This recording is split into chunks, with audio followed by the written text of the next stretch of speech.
Alright, today I'm going to be going over how to install your 1911 modified mag catch for the 4595 carbine. So that way you can use regular unmodified 1911 mags in your carbine, as well as your 1911. And if you also have, please see the instructions for installing it on the JHP pistol. So first thing, as always make sure that your firearm is clear, nothing in the chamber. Alright, in order to get to the magazine catch, you're going to have to start disassembling as you would do a field strip. So if you don't know how to do a field strip, here it is. First thing we're going to do is going to lift this little lever up top here, and the front forearm. You're going to slide the front foregrip off, set that to the side. Next thing you're going to do, flip it over to the other side. You're going to use the tool that came with your 4595 to unscrew the charging handle. Next, you're going to push up on these little pins right here. Gives it a little relax, so that way you can push this over so that the pin can pull out. Do the same thing on the front.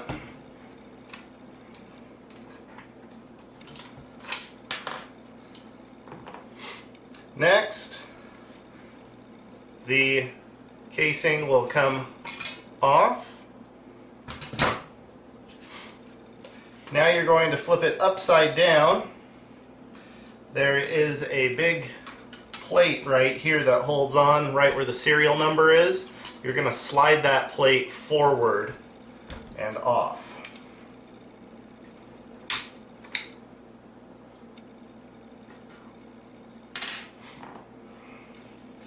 Now the barrel and action should lift out of the stock. Now we're going to get down to partially disassembling the stock. You don't have to take out every screw on it if you don't want to. In order to save time, I'm not going to. So what you're going to need is you're going to need two sets of Allen head, a 3/32 and a 1/8. So the 3/32 will take care of this one right in front of the trigger guard. And then also the two that are holding the grip on. You only need to do one side.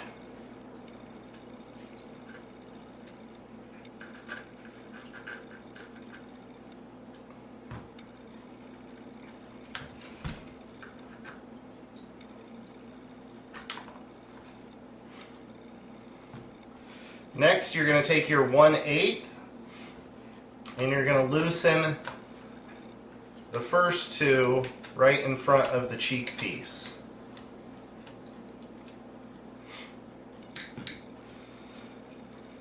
Next,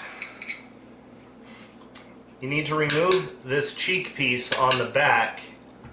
So I like to just stick a screwdriver in toward the back and then push up, and then your cheek piece will come off. And lastly, there's another one of these U-shaped pins that holds on to the trigger guard right here, so you need to push that off as well.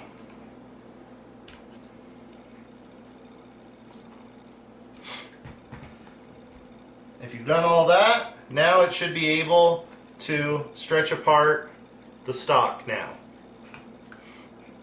So what I like to do is just take a 1911 magazine and stick it right in where the trigger guard is. Here's where the trigger would be.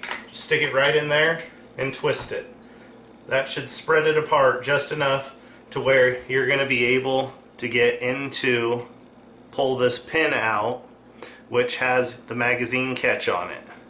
So you can see the magazine catch right here.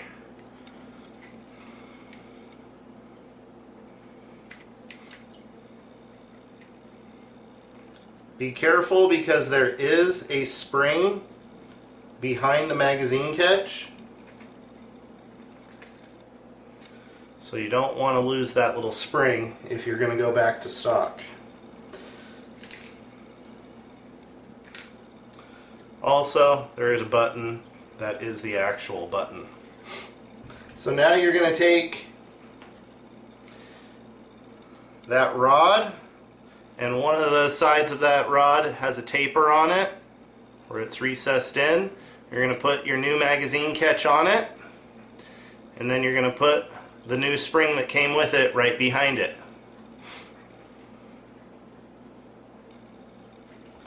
The way I like to do it is put the button in first, so the actual mag release button, because you're going to want the space. And then oh so carefully, without knocking your spring. Once you get it in there, just twist the magazine again, and it should all be in there. You can squeeze it together, make sure the mag catch will go back and forth. You can feel the tension. That means you got the spring in there correctly. While it is open like this and you can see down there, you're going to take the spacer that is included with the mag catch and the spring. It has an arrow telling you which direction is up. You're going to pull off the red sticky back, and it's going to go on the mag catch button side of the inside of the magwell.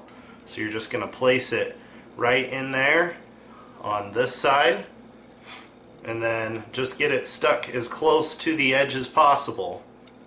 And then what I like to do is just take a 1911 magazine, you can shove it in there, and you can kind of twist it just to make sure that it presses on there well. Once you got that stuck in there, you can see right there. Now you can put it all back together.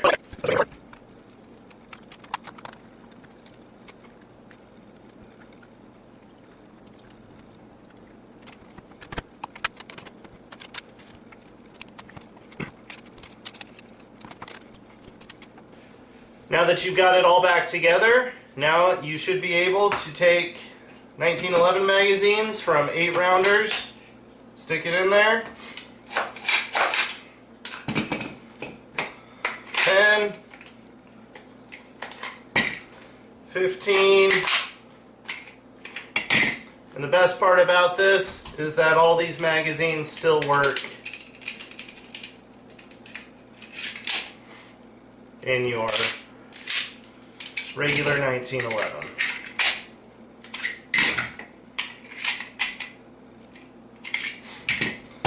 Also, if you've purchased the mag catch kit for your 4595 as well as your JHP, you can use all those same mags in your JHP as well.